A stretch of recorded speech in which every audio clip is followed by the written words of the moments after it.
হত্যা করেছে এবং এর দোষ দেওয়া হয়েছে। মুক্তিযোদ্ধা যখন বলে আমরা মুক্তিযুদ্ধ করে ভুল করছি, তখন আর কি বলার থাকে। চলেন ওনার মুখ থেকে শুনি মুক্তিযুদ্ধের সময়ের না জানা সত্য কথাগুলা। আমরা মুক্তিযুদ্ধ করেছি, আমরা ভুল করেছি। এখন দেখা যাচ্ছে, আপনারা দেখেন এটাকে শুদ্ধ করতে পারেন কিনা।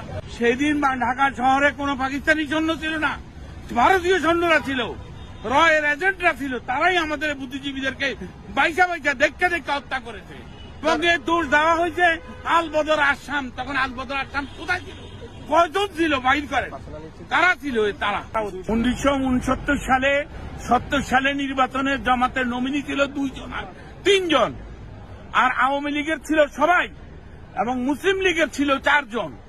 তো তাহলে এখানে জামাত 2 জন লইয়া সারা বাংলাদেশের মধ্যে সবকিছু করি পালাইছিল। এই বেটারা কি করছে তখন? এরা কি ইন্ডিয়াতে ফালাইছিল? তো ওরা কিছুই করলো না।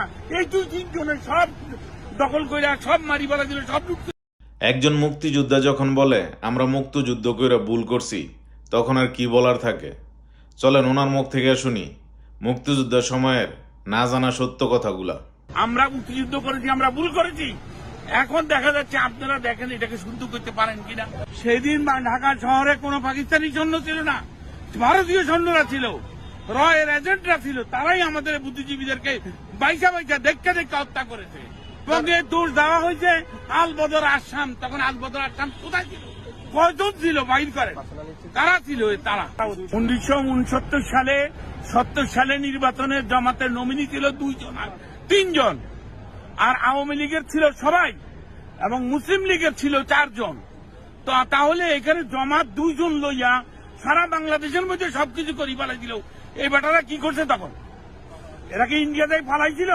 তো ওরা কিছুই করলো না। এই 2-3 জনের সব দখল করে সব মারি পালা দিল, সব লুট। একজন মুক্তিযোদ্ধা যখন বলে আমরা মুক্তিযুদ্ধ করে ভুল করছি, তখন আর কি বলার থাকে। চলেন ওনার মুখ থেকে শুনি মুক্তিযুদ্ধের সময়ের না জানা সত্য কথাগুলা। আমরা মুক্তিযুদ্ধ করেছি, আমরা ভুল করেছি। এখন দেখা যাচ্ছে, আপনারা দেখেন এটাকে শুদ্ধ করতে পারেন কিনা।